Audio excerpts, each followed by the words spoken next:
Hi, it's Dan Harmon. If you're like me, you're a big fan of Harmontown, the podcast, and you wish that you didn't have to wait so long for it to drop after we record it. But here's the thing. Jeff Spencer, take it. You do not have to wait. You can not only hear it right after it happens, you can watch it too in delicious, deluxe, high-definition multicam on your browser or your mobile phone. We do edit some stuff out sometimes. Like, I'll say something so incredibly racist that we will catch it right before it drops as a podcast. But you get to watch Dan right before the sedition hearing when he talks shit about Trump again. Right. Sometimes we have really famous guests, but we just cut it out of the podcast entirely. Because it turns out they're pedophiles. Sometimes Spencer's never wearing a shirt. Most of the time. We put that in post. Not to mention all the times you always hear people laughing at something that doesn't sound funny because someone is making a funny face or wearing a funny shirt. Yeah, for $5 you get to watch all that stuff. You can see the weirdos sitting down, like getting nervous on camera. There's like one camera that's just right up someone's nose, and they're always picking their nose and stuff like that. That's good. As if that wasn't enough, here's some political incentive. We will match your new subscription to the Harmontown live feed up until April 15th. The day of the big tax march, we'll match it with a donation to the ACLU, which stands for a clue, which is what you should get. And I know that's triggering your thought of going, doesn't the ACLU now have $800 million? Because, but here's the thing, ACLU money is like toilet paper money. It never expires. But if political encouragement weren't enough, some apolitical encouragement is if you sign up, you get access to a year and a half of our back catalog of video episodes, including a tour in Australia and Harmon Country, as well as audio downloads on the night of the record, on just minutes after it airs. Mm-hmm. I mean, how many times have you been listening to Harmontown for free after Wednesday and thought, I would really want to know what that guy looks like or what she looks like, or I want to see exactly how uncomfortable the audience is when Adam Goldberg is on stage. Mm-hmm. Now, for $5 a month, you get to see it as well as hear it. You can almost taste the Harmontown. Go to harmontown.com/live for your subscription to watch us as well as hear us. It really, really is a taste treat. Dan gave me little eyebrows. I was like, holy shit, that guy just hit the bullseye. It really is a taste treat. Hey, it's the Sklar Brothers from Dumb People Town. We're with Dan Van Kirk, and our guest this week is John Hamm. Hammer! That's me. That's him, and we have some incredible stories and one of the best Lionel Richie anecdotes you'll ever hear. Tune in, review it, rate We'll be it. dancing on the ceiling all night long with a story about a couch going through a drive-thru. That's all I'm saying, right? Dumb People Town? Yeah, there's some fun ones. Let's get in a fight at a wedding again too, like we did with Bronger. We're back for another one of those. Let's do that, Hammer. So happy to have you. Kids, it's good to be here. Feral Audio. Oh, man. Hello, everybody. Welcome. Harmontown is now in session. Let's hear it. Come on. Welcome to the back of Meltdown Comics. Let's bring out Spencer.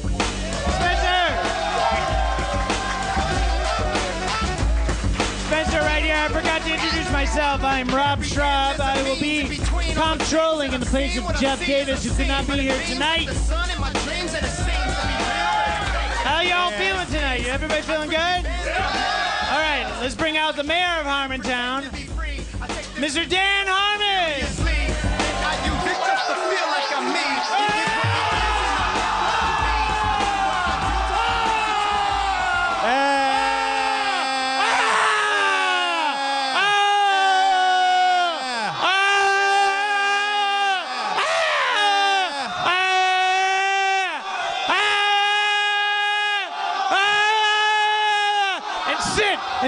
Sit down. Yay. It's 8:12. Woo! I don't know. Now explain that. What happened?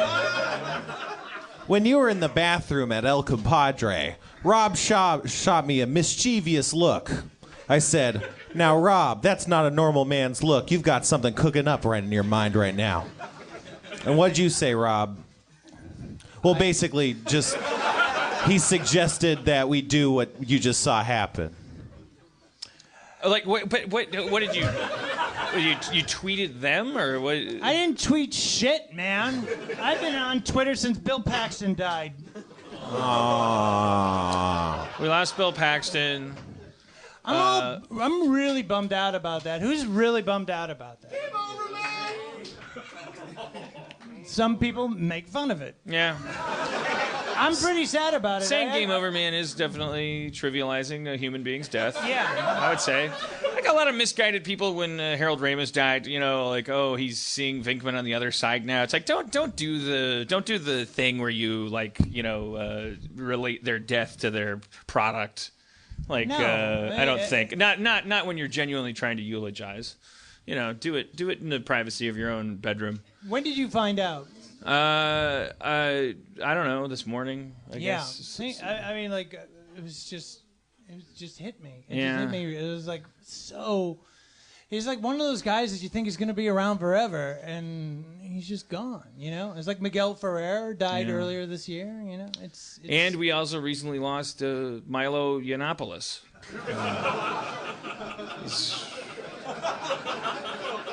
You don't know when it's going to happen. And all of a sudden, just somebody will be complicated in surgery. Somebody will dig up a year-old interview where you sound a little bit like you're all right with pedophilia, and then you're just gone. I want to really just congratulate Simon & Schuster. They really went out on a limb there to cancel a book deal after rediscovering someone's highly publicized remarks on pedophilia. Yeah. I think the second time it became publicized, it was really just the right thing to do at the time. Oh, wait, now that's going to be unprofitable pedophilia endorsement? No. All right, well, We Mr. thought it was Simon, one of those Mr. one Schuster. times.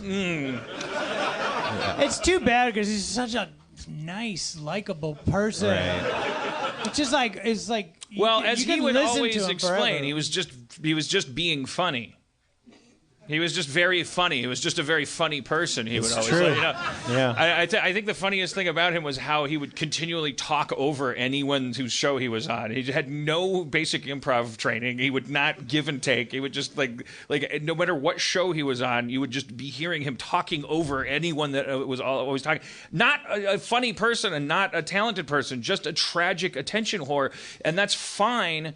The thing is, I find the irony to be as soon as Breitbart, lost him, whether he quit or got fired, it was like. And then I watched the Joe Rogan thing where he was like talking about getting fucked by his priest or whatever, and it was like.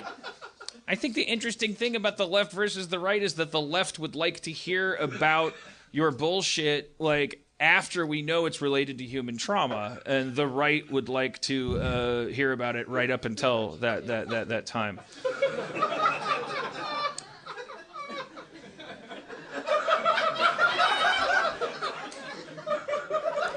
$5 gets you the video subscription to Harmontown.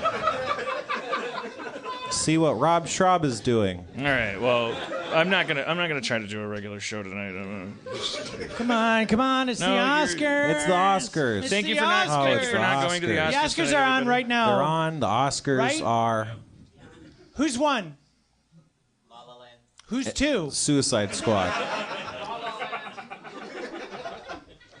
La La Land can suck my dick. Damn.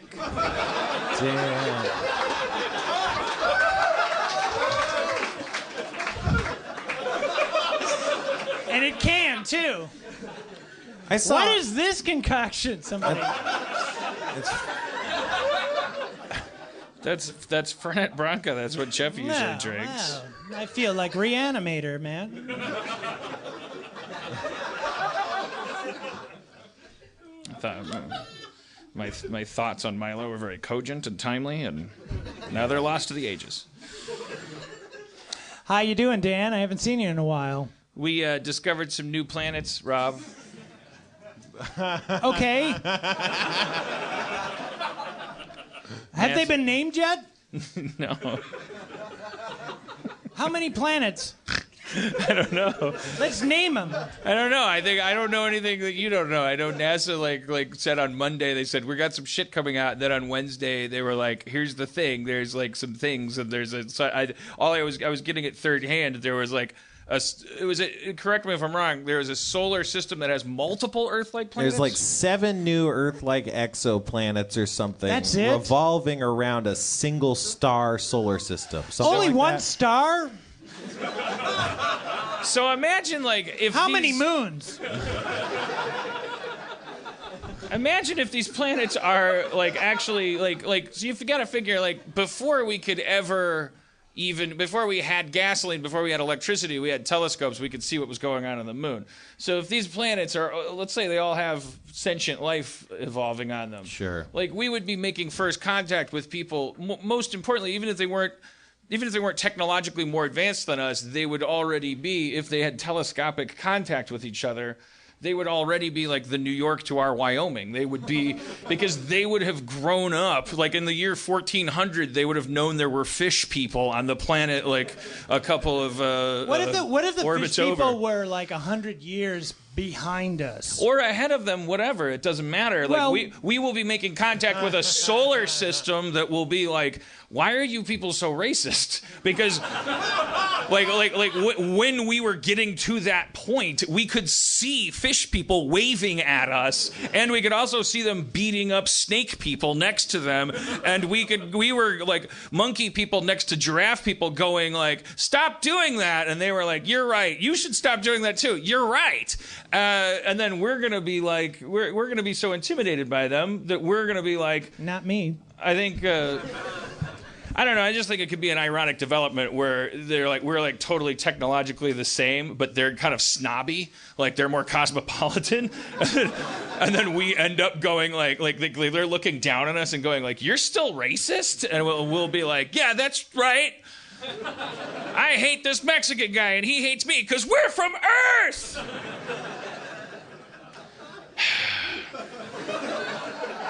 I'm glad you let me get through the thought. All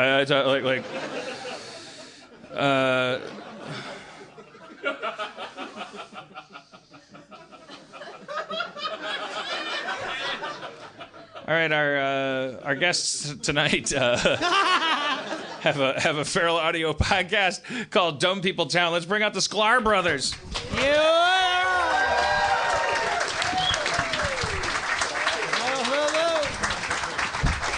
Thank you. Woo! Oh my God! Hey, Rob, did you get that tiny bottle of table wine we sent over to you? I did. Oh, good. Great. Somebody ate the tiny loaf of bread that came with it. Well, chef's choice. Okay. So let's get through the twin stuff for a second. I thought we were going to talk Cover about it finally. finally, let's crack that. I actually want to talk just briefly about the planet stuff, because Okay. I always felt like Pluto got the rawest deal of all. Dude. It's like a planet for we think we have job security problems. Like he had that shit was locked down for so long. That was diorama lockdown. That was diorama lockdown to Science fair project to then just lockdown. be like, yep, you're not a planet anymore. To me, feels like the rawest deal ever. Like, So now what is it? It's like my very elegant mother just served us 9 Dwarf planets. My very elegant mother just served us nothing. That's what it wants out there. That's what it wants. If you're Pluto, I thought I saw some little sniglet about maybe Pluto now it was a planet, then it wasn't a planet, and now it might be. Now It was dwarf planet for a while. Then it was on Game of Thrones, and then now. wait, is Rich Hall still doing snicklets? I sniglet. I co-opted the word sniglet to mean a little thing. A snippet. Yeah, I don't know. An unresearched thought that entered my head. I thought I saw some little like subhead that was almost related to the NASA conference. They found like all these little exoplanets. Yeah. But then there was also something attached to that, a rider that was like also Pluto might be a planet. Yeah, P.S. Am I imagining that? By us, Pluto. But I know. Remember how all those people said Pluto wasn't a planet? It is actually now a planet. It is again. No, No, how I great don't would that know. be if that was just All an right. attachment on the little P.S. thing? All right, we want to talk about twins? Yeah, let's get into it. Let's fucking get into it. Bill Paxton. Let's talk about Bill Paxton. Is it the just for a minute. size or is it the distance from the sun? What is the issue? For twins? I think I it's don't know what How do you get your power? we have to stay equidistant from the sun or one of us dies. at all. It's a very difficult thing to manage when we're not together.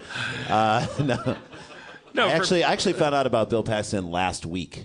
What? Yeah, my phone's got crazy alerts. Yeah, it was unbelievable. that's cool. No, I just seen the movie Arrival, so I can actually see into the future now. So that's good. See, you're trivializing a human being's death. Hey, I just know I'm never getting LASIK surgery. That's one thing I'll never do. Because he died of complications from No, really? That's from what it is? LASIK surgery. No, LASIK? I made that up. I totally made that up. Wow. I thought it was because your glasses are the only way we could tell you from your brother. Yeah, but really, I have no heart and no soul. I was thinking I might watch A Simple Plan tonight. You guys like A Simple Plan? So good. So fucking good. Particularly liked Bill Paxton in that movie. I don't know if I would have liked it if He was great, and then Billy Bob Thornton, just nobody. He's got the most powerful, like, quiet voice in all of movies. He says it so quietly. You ever see and, One False Move with Bill Paxton and Billy Bob? No, I have not. Really good. Really, really good. It's the simple plan of movies. No. Trying But to it's do my Billy Bob Thornton impression. It's good. Working hard. I like mashed potatoes. What else do you like, Billy Bob? I'm gonna just start showing you objects. Do you like tiny wine? I like tobogganing. Okay, what that goes about well this? with mashed potatoes. What else? I don't like being questioned by Canadian interviewers about my band.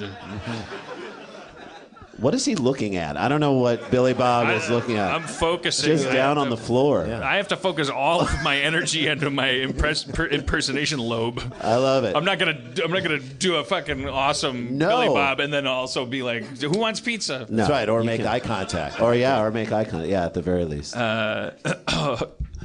I like mashed potatoes and gravy.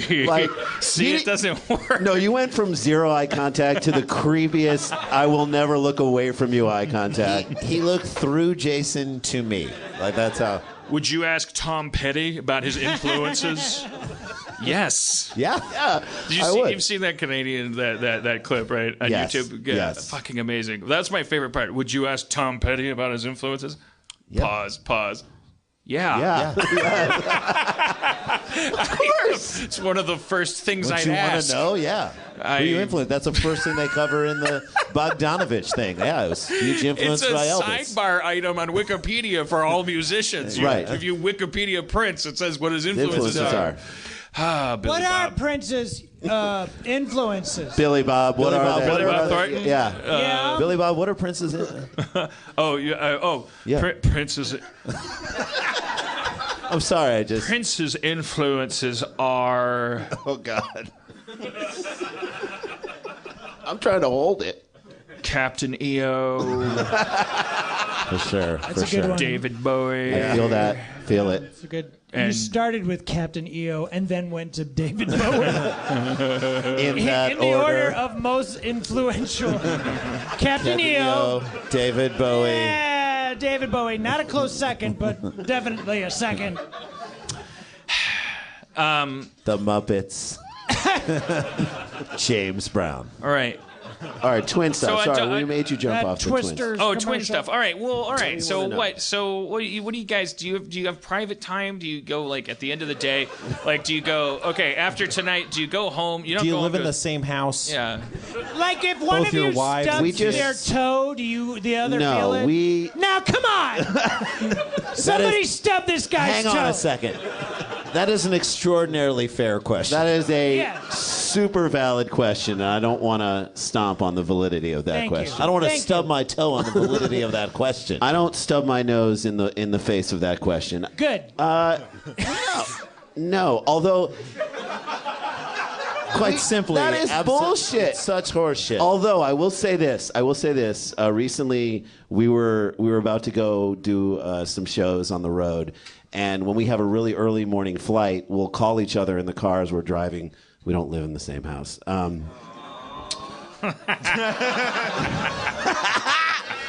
It's like we both have two families. We live on the only kibbutz in LA. Yeah. It's a communal living site. So we're driving. I will call him always, or he'll call me just to make sure that the other one woke up and is coming to the gig. And so he called me, and I couldn't take the call because I had stopped because I had to pee so badly, like uncharacteristically so badly. I'd already peed in the morning. I'd stopped at a 7-Eleven, which someone told me, dummy, they don't have bathrooms at 7-Eleven. I didn't know that. I went in and got into a fight while I had to pee with the guy. I was like, you have to pee somewhere. Like, I don't know why I got into it with him at that point. Then I was like, fuck it. I'm going to walk outside. It was on Olympic in La Cienega.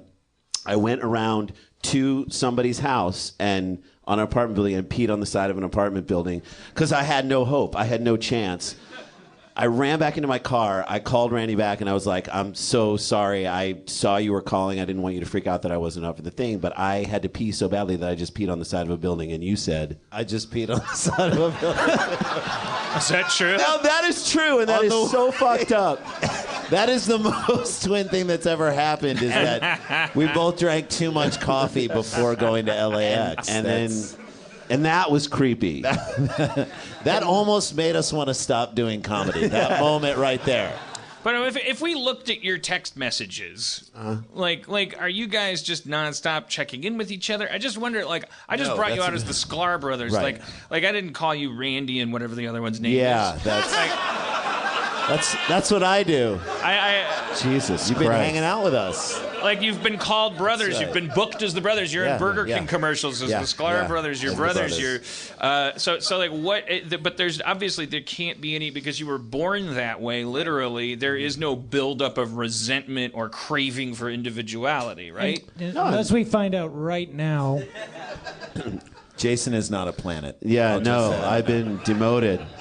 Apparently, I don't have a fucking name. Thank you, Billy Bob. No. Well, we have family, we have separate families and separate lives. And so, I think the fact that even up into that point, but the fact that we now have kids and wives, and we have multiple wives. Bill Paxton, R.I.P. You guys each have one wife, and then you have a third wife that you share, Ringer, Cronenberg, you swap off. The relief wife. We each have second families, but it's the same family. And they don't know about it. I know. So they think it's just the same person coming in. That's the third wife. Is she just lives in an apartment with what she thinks is a guy named Elijah Sklar. Right. Who just comes in. A man who's not a twin. Sometimes he has glasses. Sometimes he doesn't. Yeah. He's just super attentive. He's around a lot for her. But the catch is, one of you falls in love with her. That's right. I was going to say Thursdays on CBS, but it's called Hidden Figure. All right. Well, so, okay. Yeah, so we do have our own lives, and what's crazy is that since we've had our own families and kids and stuff, when we get together and we hang out with you, can I say this? Is this all right? Sure. Sure. Thanks, Rob. Yeah. Thanks, Rob. When we hang out, thanks, Spencer. We hang out. It's fun. We actually look forward to it because I feel like we enjoy it more now than ever before. Well, because speak for yourself. Is there a tone you guys have? Like, if you're by yourselves, the two of you, and then everybody else is gone, does it ever get dark? Where you just you share with each other this kind of you're like, ugh, that one, or something, or that you guys are only on each other's sides, and there's some fucking weird energy between you where you're like, yes. I don't think it's a weird energy. I was going to say yes. Sorry. Yeah. No, maybe we're misinterpreting the energy between us. Maybe. I think it's very normal. You think it's weird? Oh, that's strange. Who the fuck are you? I don't know. This is Dan. Fuck. No, I think it is. I can describe it like this. I do think it goes beyond the normal sibling relationship. It goes beyond the normal friend relationship. We're past the point where you share things with each other. This is going to sound so bizarre. We are past the point where you share things with each other. And I think because we're twins in some weird way, we allow ourselves to be as hard on the other person as you would be on yourself. So as negative as you would be about yourself, and that to me is an intimacy, to like rip on someone who isn't you the way you would basically rip on yourself is so intimate. But also I would imagine imagine what every that marriage should be. The upside of that is that you can confide in them in a way that you wouldn't. Like if I had a twin brother and then I found out, like I was like, wait, redhead cheerleaders. I'd call my brother and go, I think it's redhead cheerleaders. Right. I think the combination has something to do with athletic socks, and he'd be like, wait, me too. Like that you'd, I don't know, anything like that, where you'd be like, you'd call him up and go like, wait, do you hate beans? So that's our journey. I think what you're just describing right there is to get to actually, we're so close to each other, we're actually stepped on the other side of each other, facing away from each other. So the key is now over the course of our lives, it's the beginning of a duel. It's literally like, it's like, not to get all Hamilton about it, but the second movie poster from your trilogy. That's right. It's just that. The third one is you're facing each other again. Yeah, but gunpoint. In between us is a redheaded cheerleader. So socks up. It's Julianne Moore. It's Julianne Moore. It's the dark version of Fabulous Baker Boys. Right. Yes. Exactly. Yes. So now our thing in life is, I think, to peel it back and actually have the type of relationship that a close siblings would have. That is our work that we have to do. In other words, kind of examining yourselves for your individuality a little bit, right? Totally. Experimenting with you know what? Like actually withholding from each other? Totally. Or so that there boundaries? is. Yes, or taking time apart from each other. So when we're not working, we're not doing that stuff, we do spend time with our different friends and family, friends and whatnot. So then when we do come back together, we are actually happy. I have to wonder if this each other. biologically, psychologically mirrors the stage in a normal individual's life when they would be going through some threshold. That's something that I've never heard about in twin studies. We're always so obsessed with what's the difference between nature and nurture? Let's study these twins. Right. But like that idea that twins have that unfettered intimacy and that you guys are experiencing this weird crisscross right now. I wonder if that coincides with the age at which a person goes through a person midlife would be crisis like, wait, who am I? Right. Yeah. Just in general. I think so for sure. But I think we experience that more because Mid-twin crisis. But I think it's also because we're comedians. We are constantly examining our relationship and who we are and what we're about and what's wrong with us and all that stuff. So, we only participated in one twin study ever. We grew up in St. Louis, Washington University, and I don't want to say we fucked this thing up, but like, I had to go into a room, and this is no joke. This actually happened. People were studying this. I had to stare. There was it was just a little machine that would just light up with a red light. When in another room, Randy was looking at a picture. And I'm just looking across the hall. Looking at a picture, and I, for no reason, Rob, just rubbed my temples. As if to send it to me. As if to fucking send it through the ether to him. Because I was like, that's what you're supposed to do. And I just had to, when the light came on, draw what popped into my head to see if he could send it across a hallway at WashU. And not only did I not draw even a remotely close shape to anything he was looking at, it was so bad, they shut down the experiment. They lost funding. They lost their grant and their funding because of our results.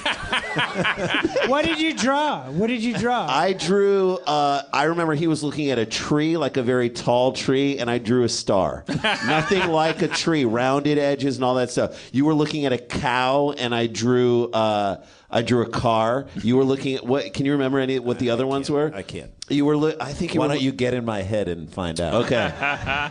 Let me rub them. But I can't remember. We were so off. It was so off that they couldn't even. It proved to us that we're like that. I don't believe in that shit. I really don't. But being a comedian, weren't you tempted to just keep drawing dicks? Every car. He keeps thinking about that. I don't know. I was only 13. My brother. The car had a dick coming out of its mouth. This one's really hairy. Yeah, it's just. I'm sorry. My brother Everything. keeps thinking about dicks. I know he's looking at a cow, but cow had 2 dicks, just fucking doing it. Let's bring up Brandon Johnson because he's back Sure. there Love languishing. him. Woo. Brandon.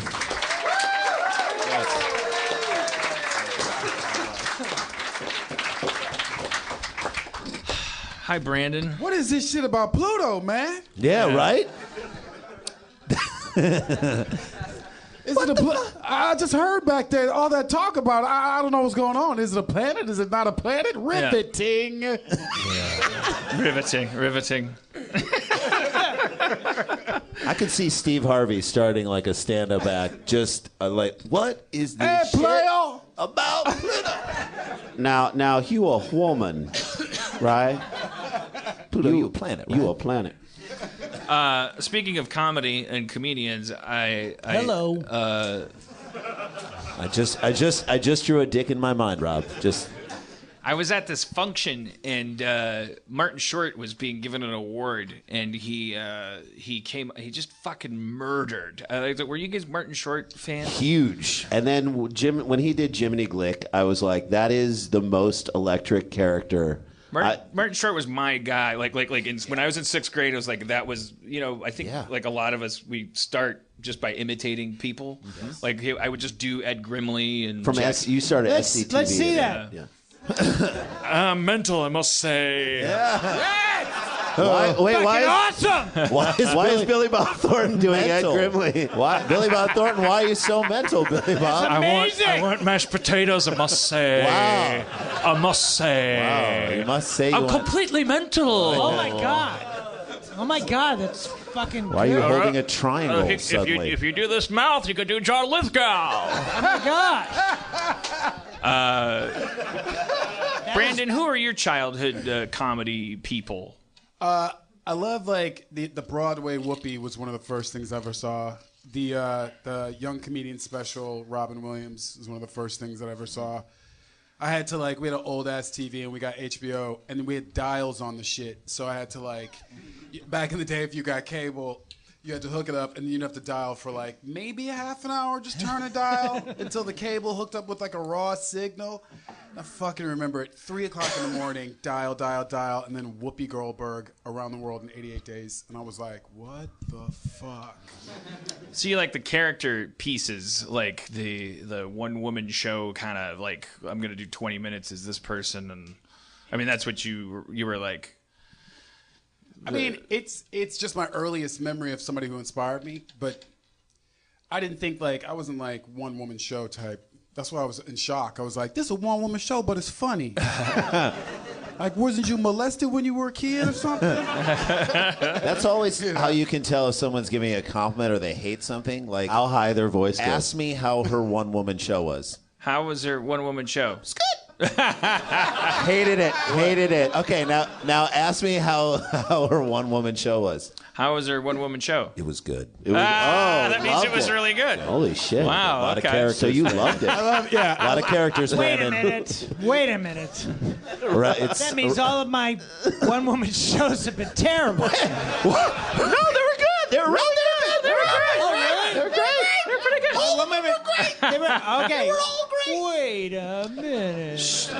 This is a little unrelated, but Schraub revealed to me at dinner tonight that he's going to us. To us. I was there. Thanks, Spence. You were sitting at the next table, though, facing the wall. Why did they make you It's do because that? you didn't order anything. Right, yeah. I forgot. You gotta eat a chimichanga. You want a present at my table. Schraub revealed to us that he is going to a vocal coach. Yes. Because he wants his voice lower. Wow. That's not completely it. But Let me ask you. Now, how's that? All right. Okay. Remember your training, How is that Rob. working out for you? It's good. It's going great. All yeah, right. how is your vocal coach? It's pretty good. I hope it's going better. I just started, so you're not gonna hear anything. Obviously, my knee-jerk reflex was, maybe this is a little disrespectful to Schraub, like because we have a tendency to, if somebody were to say to us, oh, I'm going to do this, if somebody you respect and you like we have a knee-jerk reaction that comes from the best of intentions, which is we kind of we want to argue with them. Like, no, you shouldn't do that. You're You fine the way you shouldn't change. are. Right. But I do. But I've inspected it from that angle, and I'm still like, what the fuck is he talking? And I just wanted to bring it up because I just like I don't. You were saying, Rob, that the guy was saying when you went in for your consultation, Yes. that he said you're holding your breath more than you should, or something like that. Well, I mean, like right now, I'm comfortable and everything, but when I'm, on set and I'm, in a pitch meeting, when I'm having a bad time, I tend to talk fast and not breathe, and my register goes up, and it's just learning how to breathe and talk and think and just organize your thoughts and stuff. It's just something that I'm doing to improve myself. I'm so sorry we made fun of it. So how low do you want to talk? Lou Rawls. Really low. I mean, lower than this. Like hip, like. Hibbert? Hip what? Like Hibbert. Hibbert? Hibbert. Yeah, the doctor on The Simpsons. Oh. Sure. Do I people thought like a room him? full of these people would know that shit. Y'all about to lose your Simpsons card. Would you want to talk this low? I don't know. I like Ed 209 register. I think. Hey, how was her one-woman show? It was all right.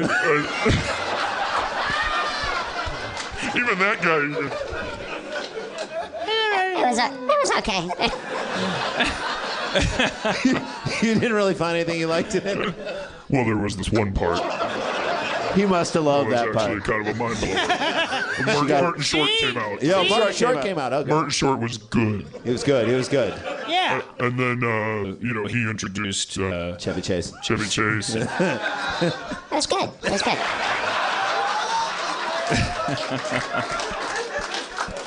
But this is what I'm talking about. When you're talking like this, which is my comfortable register, which to some people is grating.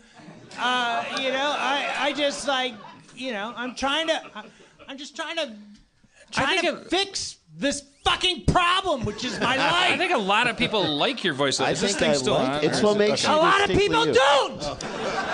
Well, Rob, but when I first met you, like, Rob, I mean, when your origin story is your hairpiece story, like when like Rob lost his hair at a very young age, 19. At a time before Pulp Fiction, before it was even 19. possible to be masculine and bald, like in cinema, before Bruce Willis, like Impossible. I thought you were going to say Ving Rhames from that movie. Jesus. Well, before Jean, the new Captain Goddamn Picard, there weren't no bald men where whatever the hair loss was different as you go up through the ages. I'm not saying it's equivalent to It's anything pretty else. much It's a the struggle, same. But you told this story of like you had a girlfriend that was like she made it obvious that She maybe said, if you had hair, maybe you do need a hairpiece. and then you went to the Lions Club. The Lions Club, yes. And you went and you had them outfit you with a fucking head With of hair. Some real hair, somebody's hair was woven into Was it a baby wig, and I was like, oh man, this is it. I'm gonna be fucking sexy again. And they went, and it looked like exactly how you're picturing it. I'm just like, Like a hair hat. Like a bowl cut round hair That's what hat. I'm thinking. Like, and I walked home wearing it, just like walking down the street, crossing the street, and wearing it, and then looked myself in the mirror, and I said, "Oh shit, I can't do this." And I put it in a shoebox, and then I walked back to the Lions Club, and I said, I can't do this. I'm sorry. And I gave it back to them, and I left. And then I shaved my head, and I never had a problem with it ever again. Yeah, so, That was age 19, everybody. And that woman is now your vocal coach? Yeah. I mean, Full circle, guys. Don't you make the equation there with your voice? I mean, who cares what your voice? I mean, like what, I like me. I like my voice. I'm. It's all about like when I don't like me and when I don't like my voice. I'm trying to get over that, part. It's not right now. All right. I mean, I'm not trying to high road you, but isn't it easier to just to change the way that you feel about yourself than change This is your part. voice? Yes, exactly, and I think this is a part of it. Well, when you this show right here. No. Well, the training is like like I said to you when I explained while I was doing In this. confidence. Yes. When I said, like, look, if it's a placebo, in the past when I've done the homework and then I've gone into like a meeting where I need to be everything I need to be and everything I know that I need to do and can do, I can do it. But, that's Fair what enough. it's all about. Lots of things I don't like about myself. What do you like guys... what? Get into it, Billy Top Bob. 5 teen. 5 teen. Top 5 teen things Top you don't 15. like about yourself. Let me start. Attitude. Wait a minute. We could be Wait here a all minute. day. Wait, no. This is for him to answer. Eye contact. No, it's for him. Returning texts. Wow. Your Billy Bob Thornton impression. Yes. Dinner secrets. Time management. What do we just I'm hit fine 7 with there? all of those things. I'd like a little less hair on my shoulders. Yeah,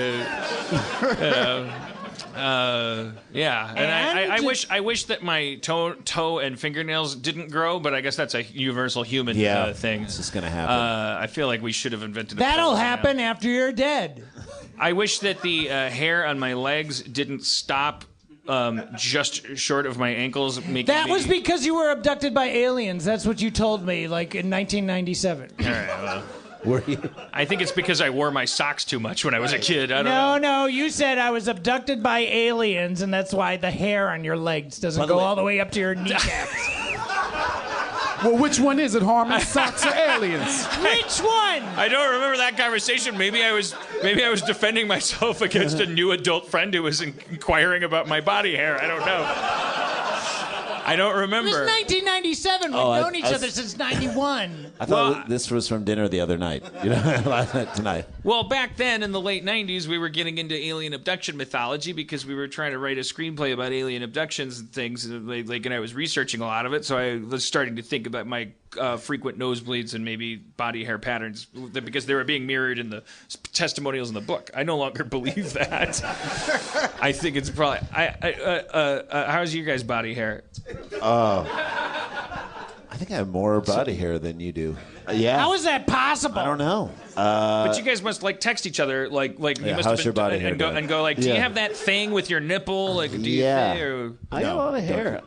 We don't text each other. I can grow a beard in 20 minutes. Yeah. So that's. I really want to know. Do you guys actually sexually? Do you exchange measure our thoughts? dicks? So hot. Do you twins? Do you so fucking hot? No, that's do you get that a lot? Oh man, twins and twins and twins. So hot. If one of you experiences something, if one of you were to try a cock ring or accidentally twist both your nipples while you were orgasming, or you put on a pantyhose over your face and swung from the ceiling fan, and then you cum your brains out, do you text the other one and go have you tried this? Because you might be into it because you're genetically identical. I've cracked the code.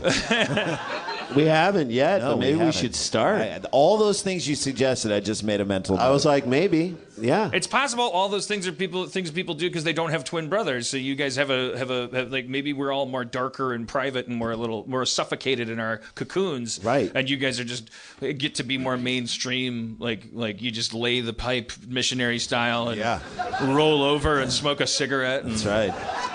No conversation needed. Right. Tell us about your podcast. Oh shit. What? Oh, Jesus. Oh, shit. Someone take that tiny bottle of wine away from him. Oh, God. Rob Schraub, sponsored by Frenette Branca. Our podcast is all about us sharing sexual proclivities with each other. It's Dumb People Town. It's all those. It's the most of. I wasn't asking you, Dan. Oh, but I like to hear him talk about it. No, it's just us breaking down 3 insane stories and going super deep. And the stories. Story number one. Story number one. High voices. No. The story. No. It's three crazy stories from the news that we get from our listeners, actually, and then us and Dan Van Kirk, our co-host, along with the guest, we just start riffing, and the stories are just comedy launching pads, and we just go. It's kind of like a writer's room before you get down to the actual writing. So how much Florida is in there? There's a lot of Florida. I mean, we know so much about it from the first line of like this person, like everyone, like we can guess the age of people by their behavior now because we've done a bunch of them. Like usually I know when someone looks like they're 50 but they're 33. Yeah. Like I can tell that from the whole story. How old is Dan? 33. 33 years old? Dan, you're probably just... Yeah, that's about right. I think you're around our age, slightly older than us. But. What was that? What was that drug in Florida? What was it? Yucca, Flucca, Fuca? Waka Flocka. Waka Flocka Flocka. I think that's a rapper. But, yeah, no, there's always, like, scissorp and, like, this... Scissorp? It's like the drugs are like going through what Silicon Valley is going through. Like we have to come up with a word that no one's squatted on the domain for. If someone's looking for our drug, we don't want them to go to fucking Bingle Tots. No, yeah, taken. It's insane. Has that been taken? No, but we had a story about a guy on a date who, I think this was in Florida, where he was trying to impress his date and jump over, like from one building to the next, and he didn't make it and slid all the way down between the two buildings. They got closer as it got down. Because they weren't built properly, and he just stuck, and the fire department had to come and they had to bust the wall down of a Chipotle to get him out. Why did the buildings get close? Is it in Tim Burton's afterlife? Tried to jump the Leaning Tower of Pisa. Are you ready for the distance between the two buildings? Yeah. 1.5 feet. Like, how long? Who misses that? It was like this. So he wasn't even. Who goes? Hey, babe, check this out. I'm gonna jump 1.5 feet. What? I got this. Call the fire department. Call the fire department. And he's all right. Call the fire department. Call the Chipotle. I'm stuck. They punch through the wall. They get him out, and he probably just looked at her and was like, "So can I He call must have you been again?" like tapping. What if Hey, they I punched know through you're gonna punch through the wall, but could I get like a number 5 and some chips? What if they punched through the wall and it was the wall of the one of the two buildings was a bank and he bolted through and took all the money and ran away? That would be the It was like greatest- the biggest The greatest heist ever. the Thomas Crown affair. It's But called the Tinder heist of 2016. I mean, I feel bad for that guy because number one, he's not doing something stupid in the beginning. It's 1.5 feet, so he's as dumb as any of us. I got it. He's just very unlucky. I just want the audio for hey baby, let me show you something.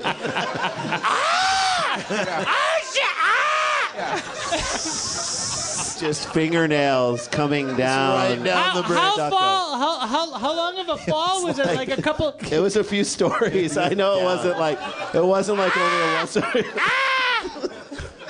And you're just magic. So stories like that. Fire department. The buildings are too close together. Call the fire department. My foot's stuck. What is the appeal to us? Is it the same as like watching Intervention or Hoarders or something like that, where we just want to look down and not see rock bottom? We want to see another person. I think you feel yes. Yes. We want to see the top of one person's head at least before rock bottom. Yes. I think you feel better about yourself, but just to know, and sometimes we try and justify everything that someone does in this situation. I mean, always like the best move whenever. Which is a healthy exercise. I mean, right. Totally. Like trying to figure out humanity of someone like trying someone to who go like, well, I shits guess in a I've pool. had a day like that. Someone who shits in a pool and then goes into the house and goes into the bed and sleeps with the 6-year-old. Hey, Let's get into it. Let's try to figure out what positive thing. First of all, have you ever taken a shit that just makes you tired? All right. We've all been there. You walk out of there, you're like, did I just do a 3K or something? I have no electrolytes anymore after that shit. I need to lay down. When you say sleep with a 6-year-old, do you mean No, not have sex. Just actually, literally, just go to bed Robert in her Downey bed. Jr. just took a nap. Yeah, next just to took a a stranger. nap, laid down next to a different family's child. And then the And then the parents protected him from the cops. The cops came and it's like, is someone in here? And they're like, no, we're all right. Like they were some reason protecting this guy. We care about this person more. I remember why did the cops come though? Because they reported a naked man with a machete. Oh, then they figured who it was out. pooping in their pool. A Yeah. machete. You left out the machete. Sorry, he How had a big was this machete. shit? It is Yeah. Florida. He had a Florida. machete. Yeah, it was Florida. No, but I remember back, like, just the parents not wanting to, like, involve this. Right. I don't know what they were trying to do. They're like, we can handle this on our own. We don't trust the cops or whatever. Well, you can't discount human empathy. I mean, they looked into his eyes when he woke up, and were just like, he's a human being. And then then they looked into the cops' eyes when the cops showed up, and they were like, this guy's dead. Yeah, no like, human. But If I like you to- shit I in like my to think- pool, if you shit in my pool, no. That's the thing. Fuck out. I like to think that it's like they didn't know about the turd in the Yeah, pool exactly. when they were sticking up for the cops. us. They're like, why don't you bring that motherfucker out here? We're gonna take him away. All right, Billy Bob, just take it easy for a second. We're this country has room for error and things. Yes. Honey, there's a turd in our pool. Get him out. He's right over there. Or the cops left, and then they're like, would you like some lemonade? Would you like some breakfast? Would you like to go for a swim? No, thank you. Wait, what is that? Did you shit in our pool? No, I didn't. So are you telling me on the same night we met you, someone else took a shit in our pool? Yes. The same night. I would imagine a shit in the pool is probably a lot like a water birth. You know what I mean? Like it's not. We all picture the Caddyshack bit with the floating, yeah, no, but I mean, for pristine the log. person doing the shitting, like you're never immersed fully in water. Take a shit. Yeah, like that was Speak probably for yourself. Oh, all right, Brandon. Oh, you're I talking don't know about Brandon's you're talking story, about the ease of the end user Yes, experience. just that. Just So he was in the pool then? He was in the pool? I think he was in the pool. So he got into this bed wet? Yeah, well, he probably dried off. Yeah. sure. I mean, he's not an animal. Yeah, I mean, this is. He has common sense. Yeah, he's. Thank you. Considerate person. Fair. Stupid question, I'm sure. All right. Well, that's probably your favorite so far. Well, Right? no, A couple episodes. that is very run of the mill for the stories that we get and we get a chance to talk about. But it's a good fun time and we love doing it. So. Where are you guys from? From St. Louis. All three of us. All three of us. Yeah. St. Louis. For some reason, I thought you were from Chicago, Brandon. I don't know. I guess I lived in Chicago for a little bit, but St. Louis. St. Louis. Little town Good called old University St. City. Lou. Good old St. Louis. Good old Louis. Yeah. Good old provincial St. Old Louis. Twin Yeah. Tupi. We all three escaped. Yes. Gateway to the West. Yes. They're like, that's the courthouse, the old courthouse. And we're like, why is that place famous? The Dred Scott case. Oh, the case where you could go back up north and get your slaves and bring them back down south. That's why it's famous? Congratulations. Yeah. That's great. Horrible. Horrifying. Really proud to be here. Yeah. It's What great. was who's St. Louis in the Bible? Like what did Lewis do? That was so great. I think it was the patron saint of acid wash. I rock. He was the first dude to rock the STLB. Yeah. He refused With to St. take Louis off in the his- name. You know what, dude? I love growing up in St. Louis. I will say this. I don't know how you feel about that, but I just feel like it did connect us with like people that we probably would not have met had we grown up out here. Like we were just but it did connect. It did the types of people. Yes, that is also true. The guy who when we worked at a snack bar at a pool when we were 14 years old, and the guy who brought us the ice was this tall, thin guy. Best name, Keith Longinette. Fucking great name. I hope he fucking listens to this. Keith Longinette. No, he's dead. He's probably dead by now. The Longinette family was brutally massacred. Oh, shit. By a man with a machete who shit in their pool, yeah. Keith Longinette claimed to us that, and there is no proof of this, but we had to just agree with him, that he kicked the longest field goal in Missouri State Class 5A high school football history. And just told us every time he saw Dropped us the that ice that's off. what he did. That to me is like that. I don't think people hold on to shit out here like that. That is just an unbelievable credit and an unbelievable thing. There's an amazing book by Jonathan Franzen that he wrote before the corrections called The 27th City. I don't know if you read that. It's about St. Louis. It's Oh, yeah. amazing. Are you just saying that? Yes. Okay. It's an incredible book. It pretty much nails the city in every way, shape, or form. But I actually say I do love that. Did you like growing up there? You probably did. I liked growing up in U City. I didn't like St. Louis. Right. So U City was like pretty racist. Yeah, it's pretty racist. But U City was like mostly Jewish, a lot of black families, a lot of multiracial families, tons of culture. It's the city that they recently vandalized. When you see in the national news that they turned over that cemetery, our is that St. Louis? Yeah, our family is buried in that cemetery. So that part was dope because it was great to grow up with like another culture. But the rest of St. Louis. I thought you were saying the part that our family was in the cemetery that was vandalized was that dope. part was dope because you guys don't really make the news. Right? That part was dope. I was like, how dope is that shit, right? Right. There had been a black cemetery, but they used it. They put an airport over it. Yeah. It did not make the news like this shit That's did, right, but still, it was dope that your people. Thank you. Got kicked over. Get on the map. Thanks, man. It's a very twisted relationship that this country has with. I'm not going to blow your mind with this. With Judaism, with it's like conservatives love the fuck out of Israel. It's They unreal. can't get enough Israel because they think of it as like a football team. Like we love Israel. We love Israel's like this great, like amazing, like the Alabama Crimson Tide. yeah, like don't just, fuck with Israel. And they're and anyone that's like chest puffed up and patriotic is kind of right to think that way, I guess, because They have they're great like recruiting. I mean, they're a fucking like The colors are great. but Blue and the white. Cheerleaders are how do amazing. those people reconcile their fucking blatant anti-Semitism? I mean, they really Go ahead, Jay. don't You like... can talk deeply about this. Well, how? I don't know. You just know people close to you. Yeah, there are people in my family. I'm not going to call them out, but that my family, not Randy's family, that are conservative and because of Israel. And I just want to be like, it's not like if anyone else is there, they're not going to shit on Israel. They might call Israel on some stuff, but they're not going to shit on Israel. Israel's like a good restaurant in like a weird, rough neighborhood, all right? The city's not going to suddenly come in and be like, close this shit down. We need it. It's good. It's like there's a lot of good that comes out of it. So it's a very odd relationship because that happens. I think there's no way.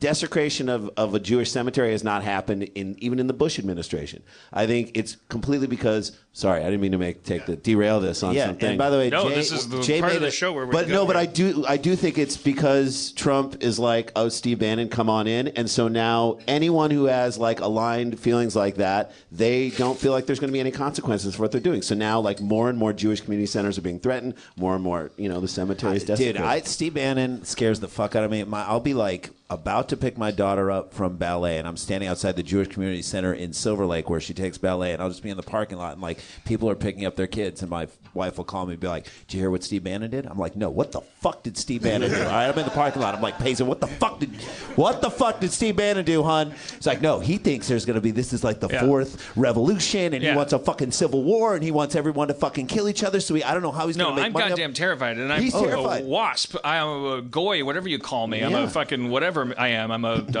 blob, a fucking white. You're just parasite. white. White person. Because every time, I've boiled it down. Now I'm focusing on my own emotional reactions. Yeah. Like I bought a gun for the 10-day waiting period, and I haven't picked it up yet. You haven't picked it up yet, so it's still don't there. Get distracted by that. So it's like Dylan's Nobel Don't get Prize. But then I left it there. But yesterday I was like, I'm gonna go pick get it up. distracted. The article I read that made me want to go pick it up was they barred the CNN from the thing. I know. For me, it's about First Amendment because I perceive Steve Bannon and that whole plan. I don't know what those guys, the Nazi part of Trump, and there's a huge Nazi part of him. He's descended from fucking His shit. brother in the fucking... Those guys are the only fortunate thing is that they're not upgrading their playbook. They didn't update it for the internet. It includes. I look at all this First Amendment stuff every time there's talk about laws against protesting. God fucking damn it. I'm sorry. Jesus sorry. Christ. I'm sorry. I didn't put it on silent. What? I'm sorry. Whoa. Please continue. That ringtone does not match your voice at all. Just really delicate wind chimes. Didn't he just tell you he has a gun? He has not picked it up. Dan, what are the other 3 errands you're going to do around the gun pickup? I don't I just know. want to That's know. the thing. Got to It's go to like, Trader Joe's. I got to drop off this box at No, Box it's hard, Brothers. it's hard to go pick up your gun. Go pick up a gun. I'm finding out. You got to get some porn, too, just to balance that shit out. I'm using it to measure what I'm feeling and when and what my triggers are, what's going on with me, because we're all finding out, like, okay, we need to take this seriously, how our perspectives are different, how our neurologies are different.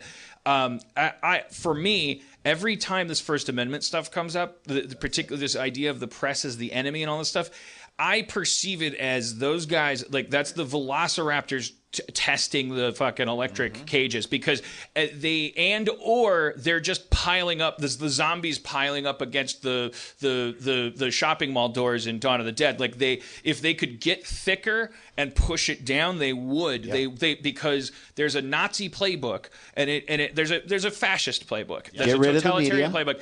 Get rid of the media. You can't go any further. You cannot continue past. Well, they'll get rid of the media whether they can or not by saying this is alternative facts. This is not truth, and there are people in fake news. They were People in the country chanting believe it at those things. Yes, the Lugan Press. It's fake a fake news. Yeah, Lugan, it's a Lugan direct Press. fucking It's straight out of the Hitler English playbook. translation of fucking Nazi terminology. It's like that's what they do. If in the 30s, it took 6 guys and a pair of boots to go shut down the media. You tipped over a fucking press and you set fire to a building.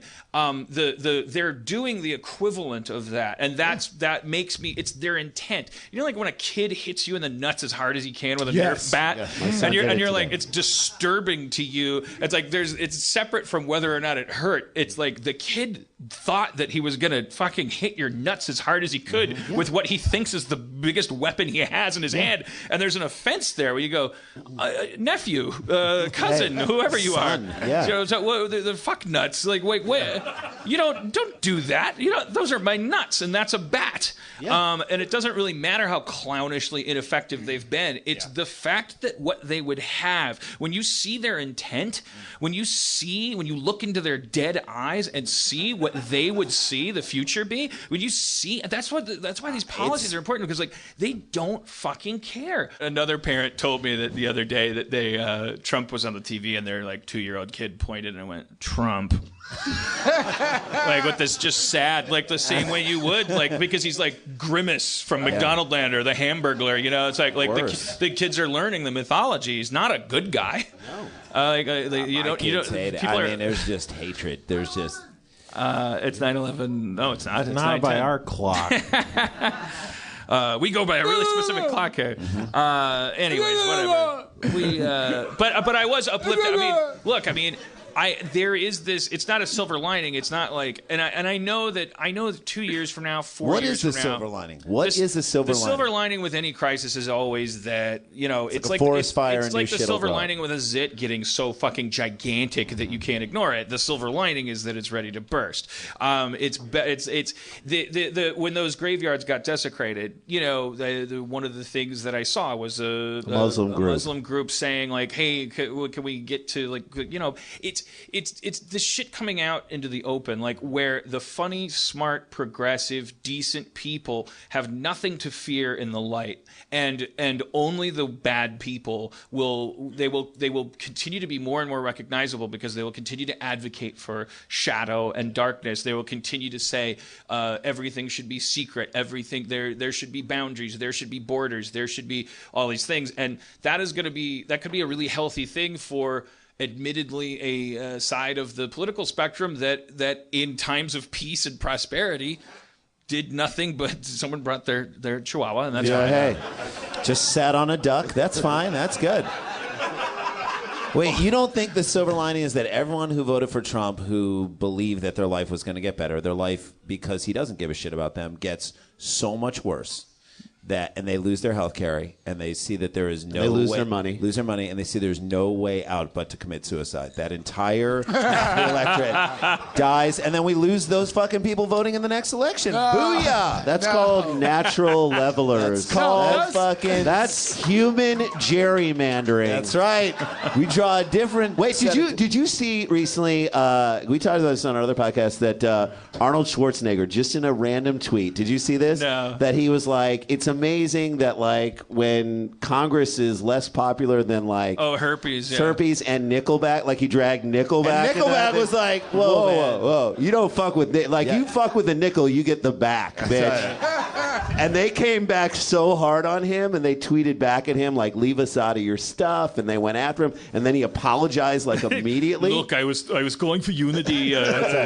Totally, and I was like, wait, I thought you were supposed to be a tough guy. You're a tough Republican. Yeah, come on, man. What the fuck, dude? That was a strange situation because I saw that video and I thought it was a really important primer or alert to the concept of gerrymandering, which we don't talk enough about. Totally. But it was Arnold Schwarzenegger. I know. I didn't retweet it because it was too. I didn't want to deal with the. I want to feel like some. Come on, Dad. Let's go motorcycle riding in Malibu. He was. You can retweet some more of my stuff. Woman groping Republican sellout. Also, as a Republican, the first people he went after in California were the nurses and the teachers unions. Yeah, he's just another glory hound. So it would have distracted from the message, but it was a good message. Like we need to talk about gerrymandering. Yeah, I agree, and I love that Nickelback though came back at him. To me, if that was Hoobastank, they just would have retweeted it. They're like, hey, fuck, we're in a tweet. Good for us. I thought Maria said I should have gone to Hoobastank. God fucking damn it. Just to hear him say Hoobastank. Only in the App Store. Only in the App Store. Only in the App Store. What if Billy Bob and Arnold just tweeted to each other? I think it would go a little something like this. Would you ask Tom Petty what was in the App Store? I would ask him only what's in the App Store. That would be it. But it just goes to show, like, remember that video? Do you remember the video after Trump, Trump at the prayer breakfast was like, well, and you should pray for Schwarzenegger's ratings.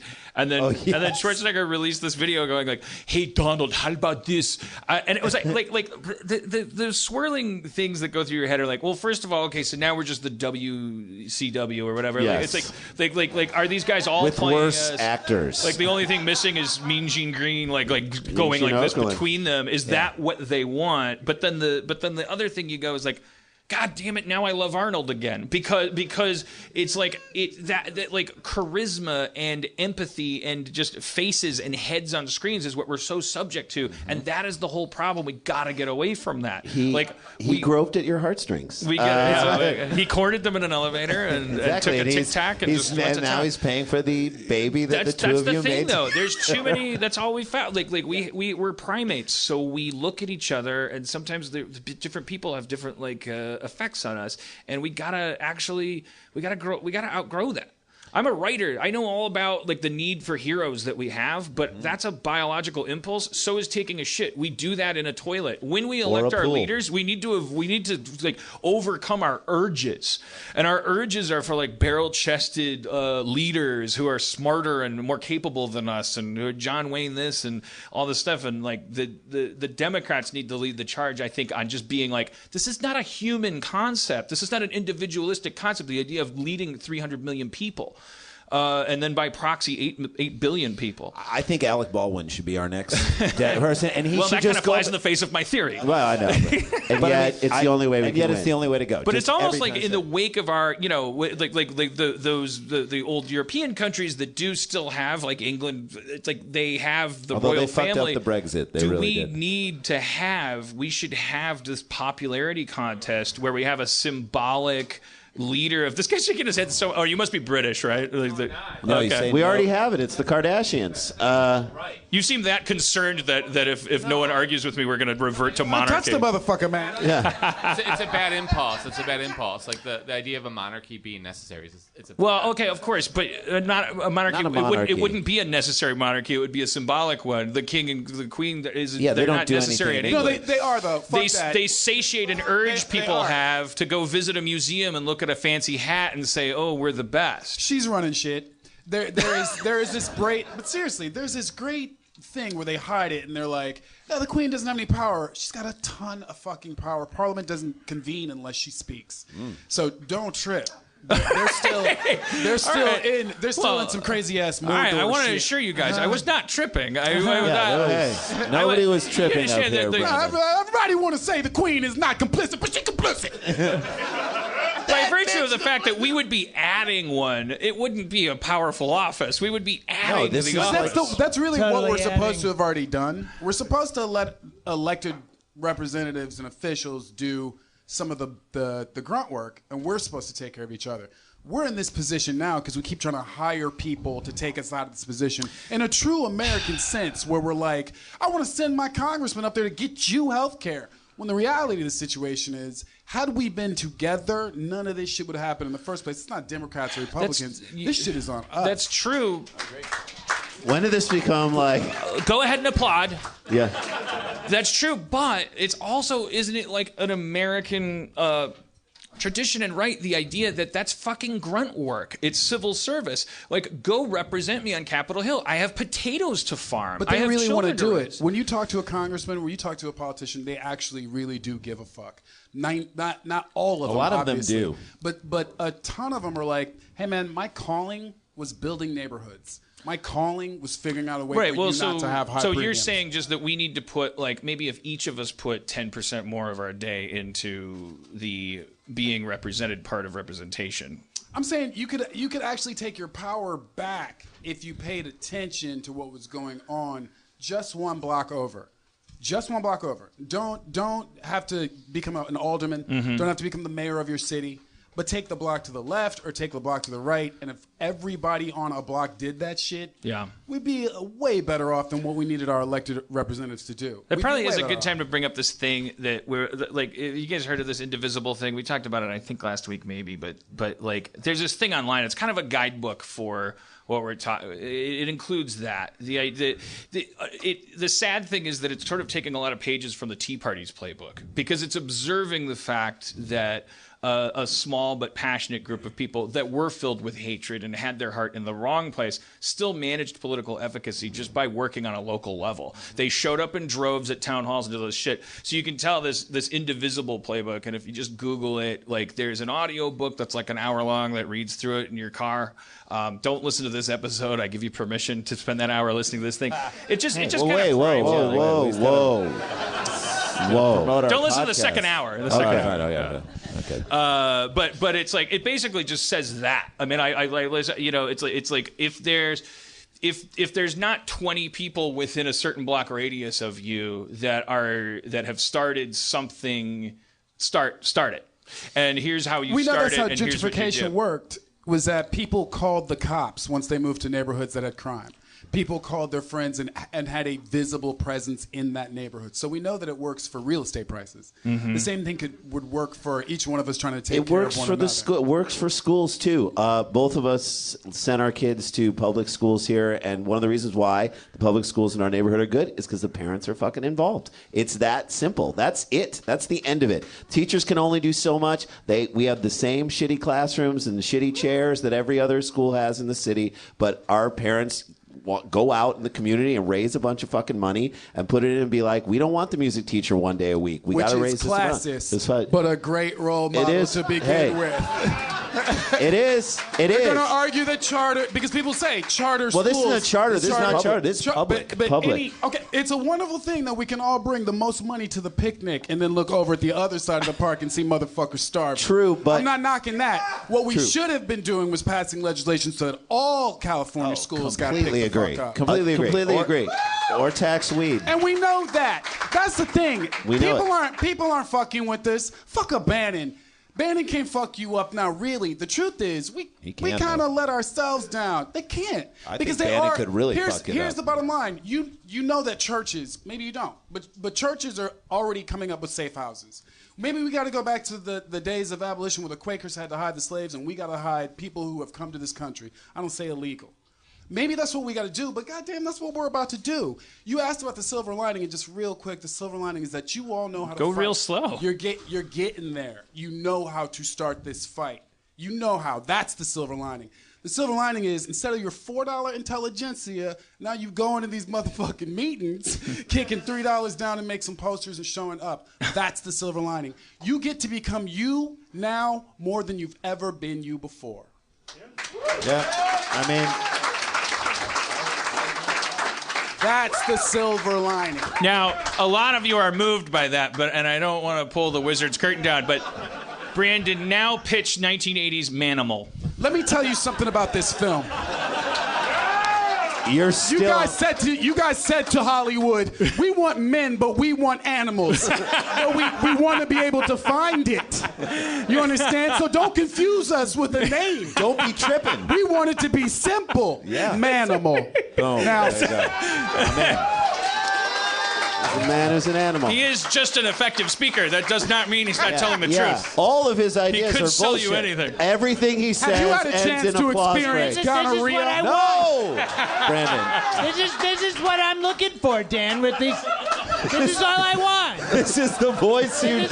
This is the one. Why can't Brandon be your voice coach? Are you? I have a question to you, and this I don't want to get too inside the business, but are you open to having your whole life 80-yard? You could have somebody just we could loop your entire life. Rob, stand up in front and have Here. Brandon do your ADR. Go ahead. Just get up here. He doesn't even need a mic, but okay. That's just a prop, but okay. Oh, it's a prop. Okay, just give it to him.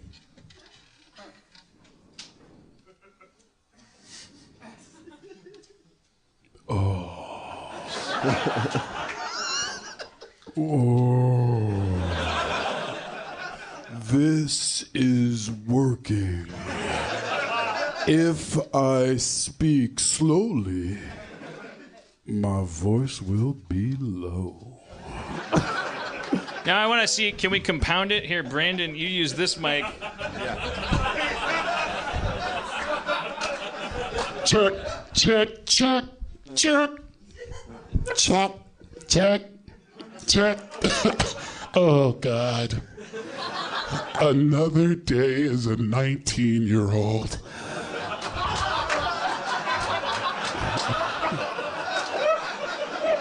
I want to get some, but I'm not sure this is the hair for me. How hey Rob, how was her one-woman show? It was pretty good.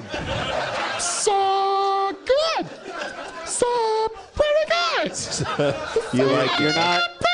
Oh, wait a minute. That's not convincing, Rob. I'm thinking maybe I should skip it. Okay. Look at that. That's a good segment. Told you. I can deal with that. I can deal with that. Everything he does ends in an applause break. Yeah. Wait, was it the monitors or something? It does. Your voice sounded not altered by the thing. It wasn't like going lower. I always carry a little bit of helium just for these moments. You like offset it in the jacket pocket, just to keep you honest. I get it. All right, look. That felt good. That looked real good. Right? Felt real I good. look good, right? You listened to what I was saying, right? Great.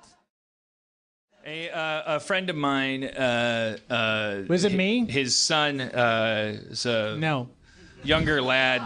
Don't really know his son's age, but he's pretty young, and like way before puberty, just like a little kid. And he was on the computer, and he was like the dad was like, What are you doing over there? And he's like, nothing, just playing this game. And he's like, okay. Then he kind of was wondering about it because he was extra quiet.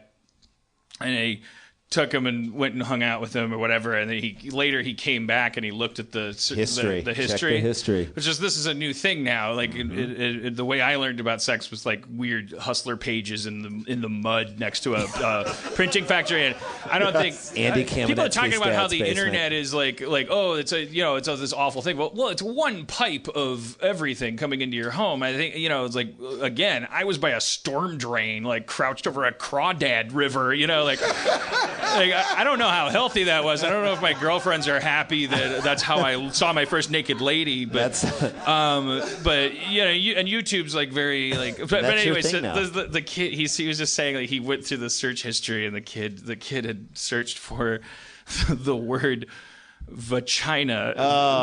VUCHINA. Which we're not even talking to vagina anymore as a country. It's a big issue. And then also sexy ass. Yes. Yeah, I gotta look that Yes. up. And Rob Schraub's picture came up on that one. That is sexy ass. It's a very sexy ass. We know from just watching that bit. Do you guys have kids? Are you at that threshold where they're like Googling stuff? They're not, because I have 2 daughters, so I'm like fucking. Oh, they'll be 19 before they're. I mean, they're kind of they skew Just younger. kidding. It's a stereotype. Oh, jeez. Wow. You guys are so quiet. I like that they're. Room turn on a dime. No, I like that. I mean, look, I don't think we'll have an issue with that with them, but it is crazy just having grown. What do you mean? Wait, what do you mean you won't have an issue? I mean, how do you like? I don't think I know my kid. I may, but I mean, for right now, they both kind of. I don't know. The older one, who's almost 12, kind of like skews younger. We got a little more time before we can. There'll be a point in time where she'll just. So Paris Hilton, Mama said. No, there'll be a point. There'll be a point in time where she'll just completely stop communicating with us, and then we just won't have to deal with it. So, no, my son tonight was he's 8. All right, he just turned 8, and he wanted to see the Karate Kid because he's been doing a lot of Taekwondo, and I was like, well, I have to. Also, weirdest scene ever to show him the Pat Morita. If a cop showed up at Pat Morita's house when he was drunk, every single thing that he said, like real explanation of stuff that he was doing, would make him sound like a pedophile. Dig him into a deeper hole. He's drunk. What? I was just drunk with this 16-year-old kid. What? I just was having him wash my cars in shorts. I just gifted him a silk robe. What's the problem there? What? I just took him on a boat and let him punch me in the stomach. I put on a chest protector and I let him Cops, what are the problem here? So you wanted to show your son that. I just gave him a car for nothing in return. That's it, sure. There's no strings attached there. But no, I was like, I haven't seen the movie in a really long time, and I was like, I have to watch this with you, and in case something's in it that I want to explain to you. Like, I was trying to be there for the whole movie, and I was, and there were dropped an S-bomb, they dropped a couple of other things, but the thing that he wanted me to leave the room on is when they started making out. He was like, Dad, get out of here. And I was like, do you need to see this alone? Like, did he not think you were ready to see that? I know that Mommy and I don't kiss anymore, but why are you... Our favorite moment in the original we've done stand-up on this, and now we're not going to bust into a bit, but the best line, and I saw it tonight, the best line is he makes up, Ralph Macchio, the Karate Kid, makes up, sorry, spoiler alert, makes up it's not, with Elizabeth Shue at the arcade, right? And they're hugging, they've just kissed. Dad, get out of here. I stayed. And he goes, so I guess you about the big karate tournament tomorrow. And she's like, who doesn't? We're like, it's a weird town. Who in Southern California doesn't know about this obscure high school karate tournament? It's also how they met. He met her on a beach by trying karate on her ex-boyfriend. I go out on a Saturday and there's like wall-to-wall traffic on the 405. I'm like, what bizarre junior high school jiu-jitsu exhibition is happening down in Long Beach to cause this much of a stack up here? All exploitation movies have to presuppose that skateboarding is a little bigger than... Who has it? Otherwise, they'd have to spend 20 minutes going, once upon a time, the society didn't think karate was important. They skip right to in a world where karate is important. But I will say, Elizabeth Shue, I think your kid has probably experienced, she's empirically oh my God, mesmerizingly beautiful.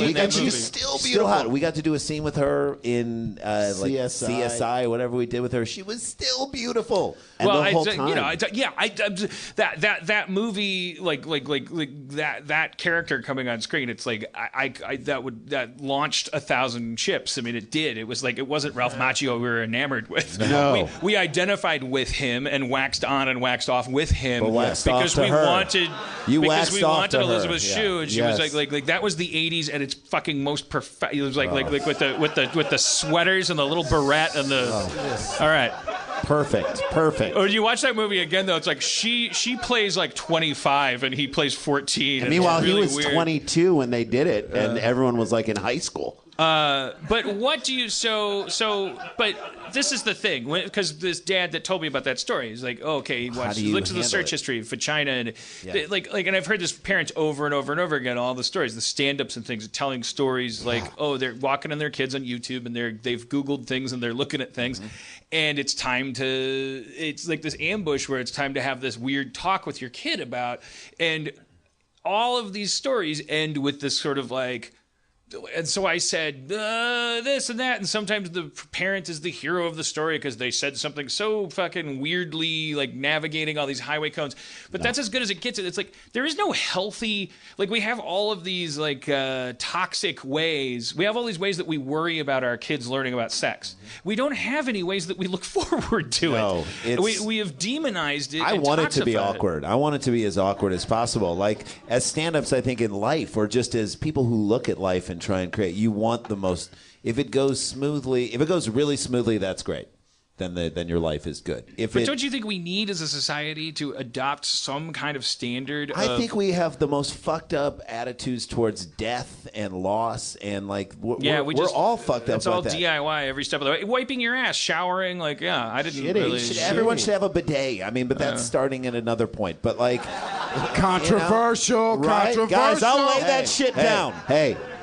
But I mean, I just think like we have there are a lot of things that need to be changed, but definitely the sex talk and the way we look at it. There are puritanical underpinnings, and when we grew up in St. Louis, I don't know if you felt it too. I felt like it was more constricted to the Bible. Like we go and spend time in cities like Denver, Seattle, San Francisco. The overall attitude of the people who live there, it's like way, way, way fucking more open about everything. Where we grew up in St. Louis, I feel like the puritanical underpinnings of sex made it something that is wrong and you should not do, and so or at least not talk about. Right? Yeah, don't talk about. So if you were like the only black dude, it was rough because everybody would experiment with you puritanically. That's right. Yeah. It's just taboo, so fucking taboo.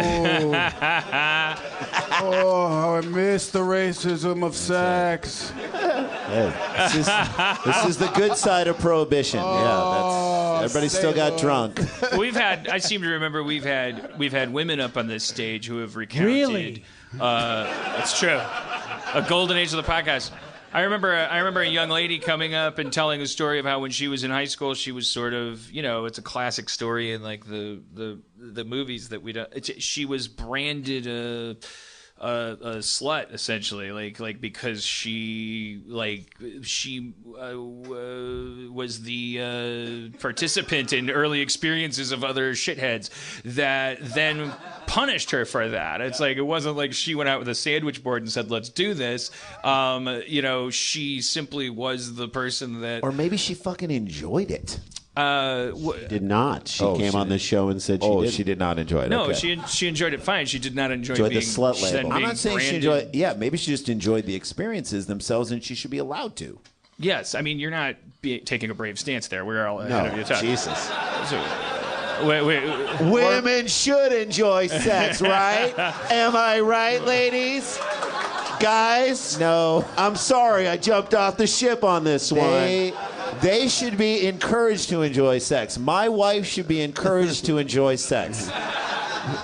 I'm saying that we all end up dealing with young people's sexuality over and over again because it does become a civic matter. It becomes a legal matter. Yes. If some kid didn't understand the difference between consent and not, and that becomes a criminal legal matter. It becomes all of our problem. So we're still living in this weird time when we're like, oh, let my kid learn about sex like however they want, and like, whoa, who would want some Obama panel telling you how to tell your kids about sex, but there's a tube coming into everyone's home. All of our kids are learning now from the same fucking aluminum hinged device that Steve Jobs designed. Like, it couldn't be more Orwellian the way our kids are learning about sex, except for one thing: they're not learning anything healthy. No. They're not learning. They're not actually being told at any point the thing that they're most interested in from age 3 forward, which is where does this go and what's this for and what the fuck am I supposed to do and why does it feel good when I climb a rope? But also, they're not learning about intimacy either, because there's none of that in any of the videos that are online. We get the same shit though. They're doing it to the adults as well. You know, they sort of took it from all of us, so it's hard for us to give it back to our kids. Because we're all fucked up too. Like, the way I learned, if I had a kid, I'd be like, listen, what are you doing Googling that? Go out by the river and hunt crawdad.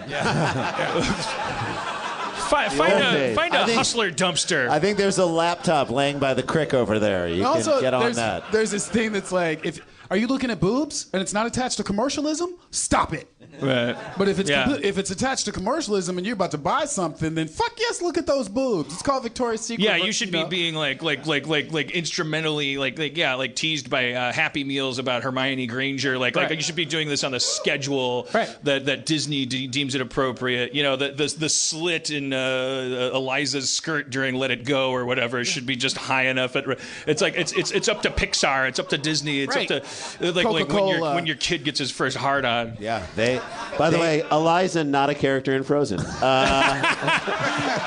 thought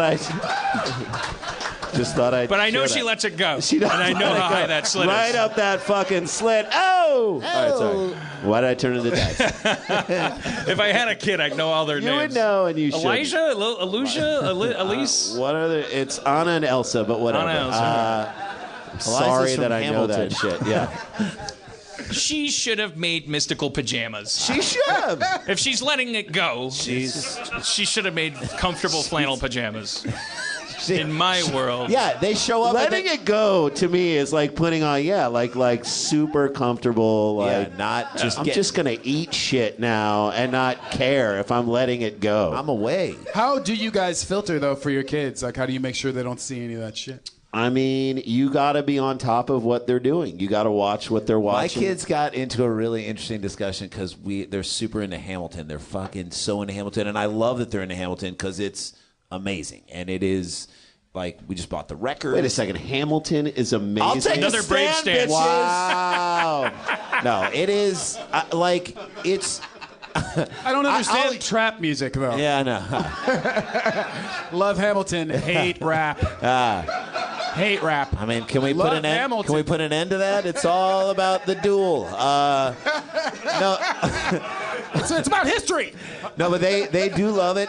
But the soundtrack and some of the later songs, they'll drop a motherfucker and they'll drop they drop some bad language. And my kids were telling me yesterday that they loved that we don't make a big deal out of the fact that we'll let them listen to that without being like, you shouldn't, because we aren't on top of them for that. Did you say it's because we cool, motherfucker? That's right.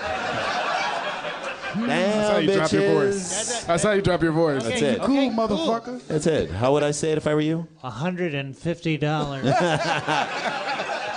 Sounded like Carson there. I know. I would love it if he was like, "Thank you very much." That's very. No, but they kind of had this weird discussion where they were like, they were really. My son was like that today when I was like, we heard some of the bad language, and he was like, I was like, why do you want me out of the room? He's like, because you're going to hear something bad and you're going to make me turn it off. And I was like, I'm not going to make you turn it off, but I do. If we talk about it, we can talk about that word and when it's appropriate to use it, when it's not. I'm like, you could actually, some fucking douchebag kid, and there are douchebag kids all over. These 3 fucking kids are all right. So there are these douchebag kids in our neighborhood, and one of them got mad at my son and for some bullshit thing and yelled at him really loud. And my son came in the house, and I didn't think he knew. He was like, "That motherfucking piece of shit." And I was like, I was so proud in a weird way that he knew that. Well, here's why I was proud. I was like, oh my God, he knows these words and he knows not to throw them around at school or in moments where it's not appropriate. And this was like, he was reaching for the worst thing he could say about someone, and then he had these in his cachet. And I was like, that's cool. I thought that was very cool. So like, there is a way, I guess. I was like, yeah, bitch, he does suck. Yeah. But that's the way to, like, I guess that's this kind of example of, like, allowing them a little bit of control in this scenario. Right. Because I think going the other way where you're trying... Parenting, you're going to do 80% wrong. You're going to feel like you're doing 80% of what you're doing wrong, even though you're trying to do everything right all the time. I'm not... I would never... It'd be really hypocritical of me to think... some of it shouldn't be upon us. We have we have an alphabet. We have insulin. We have an alphabet. We have a food pyramid. There's a stand.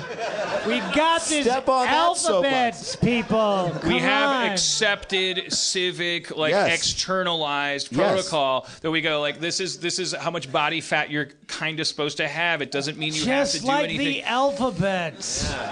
What a fucking dumb piece of shit. I'm sorry. Fucking, I'm sorry. You can turn off my microphone. I'm just fucking hate you. I know. I hate me too. I get excited to share something, and then I just when I get to the pit, and then it's your voice, and I just I know. If it was just a little lower. This is why just lower. I just want it to be lower. I know. He gets it. Like when my voice is lower, Brandon you'll interrupts love me, me I'm like, again. yes, sir. I understand. I get it. Something about the length of the larynx. I don't know. Anyways, whatever. Teach your kids how to fuck right, I guess, is my theme. I don't know. Also, your album. Teach your kids how to fuck right. Yeah. Teach your kids to fuck right. That was my favorite Crosby, Stills, and Nash Didn't song. Mr. T do that? that Mr. Teach your kids to fuck right. Teach him right. Teach him how to fuck right. Teach him right. Teach him how to fuck right.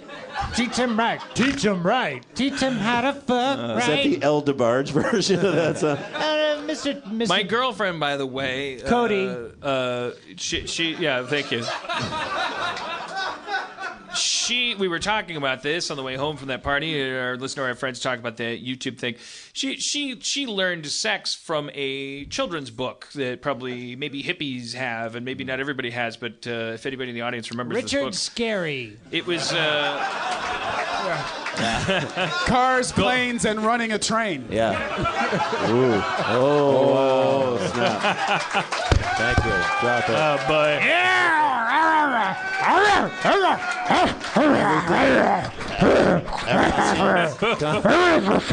Come on. Come on in here, honey. It's time. Thank you. Come on in here, honey. It's time to find Goldberg. Goldbug. Goldberg Did you say Goldberg? Goldberg is.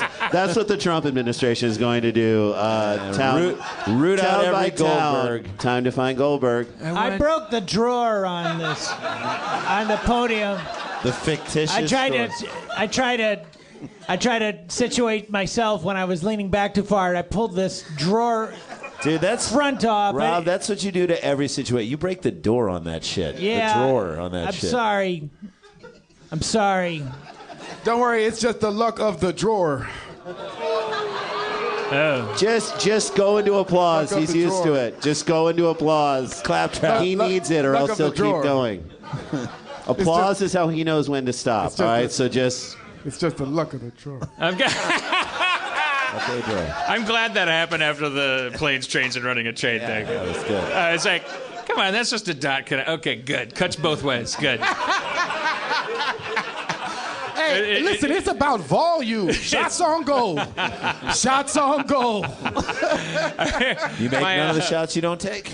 My ex-wife, Erin McGathy, had the best zinger when I did a joke, and I can't remember what it was, but it fell in silence, and I said, they can't all be gems, and then a couple seconds paused, and she said, couldn't some of them be gems?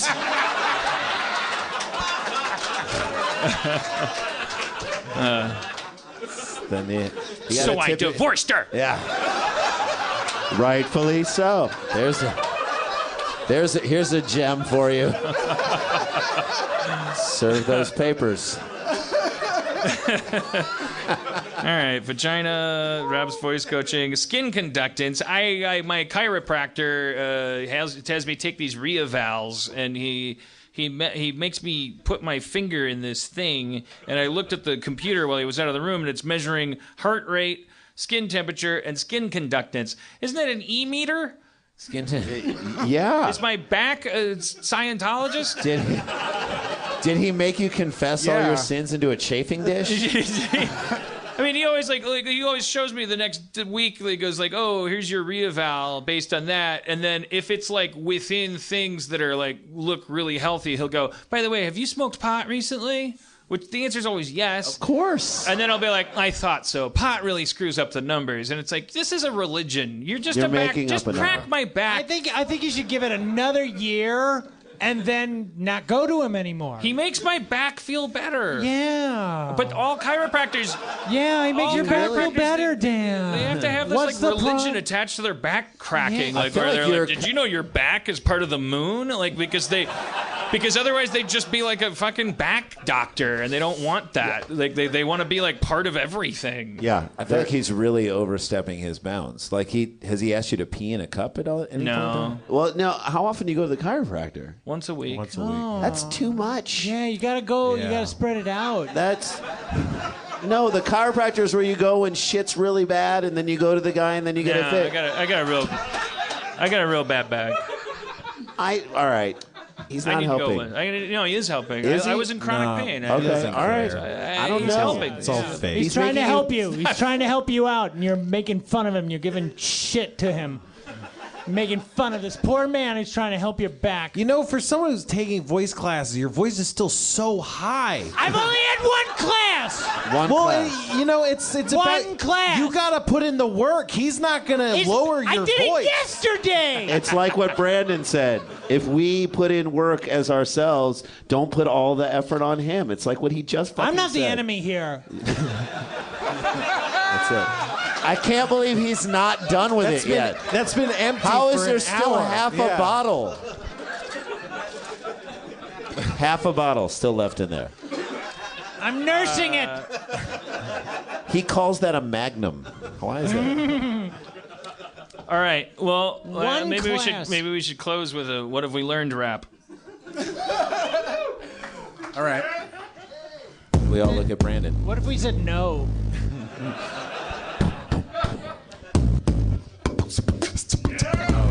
Shit. Oh, shit. Mr. Gorbachev, tear down this wall. Yo. Which wall?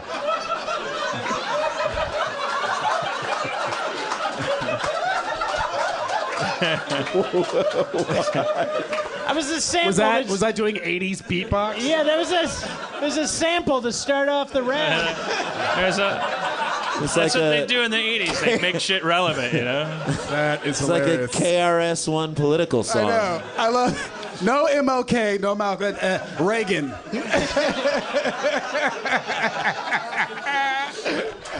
Well, let me start you off, Brandon. I'll lay you a beat down. Oh shit.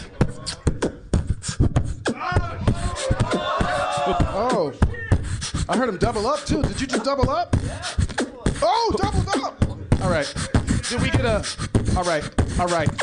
Here's what we learned. Matter of fact, you better get down and you can only earn being smart. Maybe under Trump, you get into trouble, but you softening lumps. I mean, you breaking them up, making sure niggas pay rent, making sure you get money and the cash you get spent on the dopest things that you can afford. But baby, boycott, don't give them the money, the shit they already got. Fuck that. Pay your taxes, but don't shop in malls. Matter of fact, you can shop in these balls. I'm kidding. Fuck it. I had to laugh. Motherfuckers looking around, but I signed autographs. We got these twins next to me. I'm finna pass this shit. These motherfuckers is finna get down relevant. I'm giving it to y'all, so don't you fucking quit. Come on, motherfuckers, try and make a fucking hit. Shit. Follow that. Tear down this wall.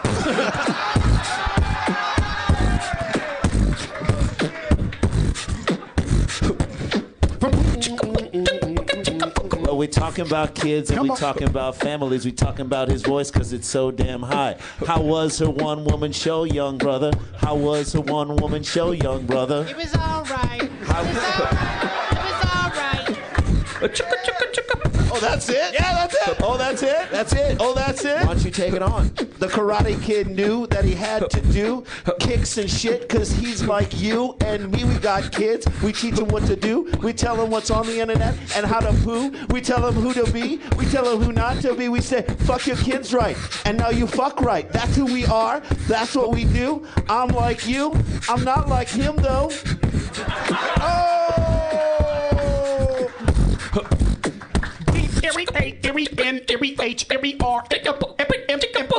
Well, my name is Flo.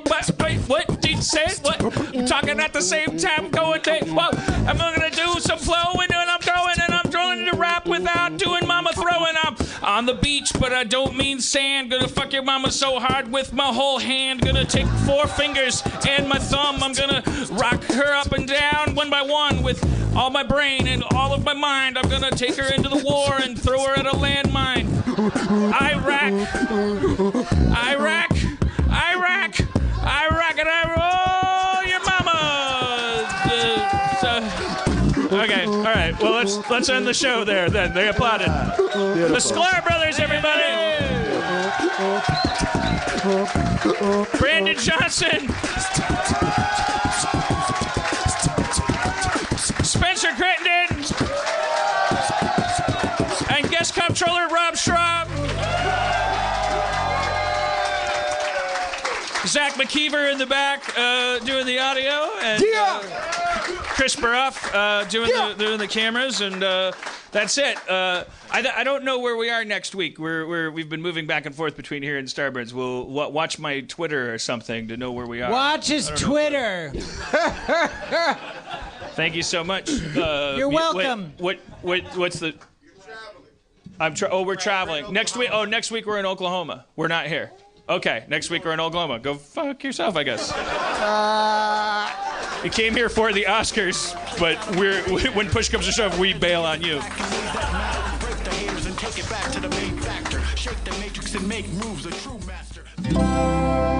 Feral Audio.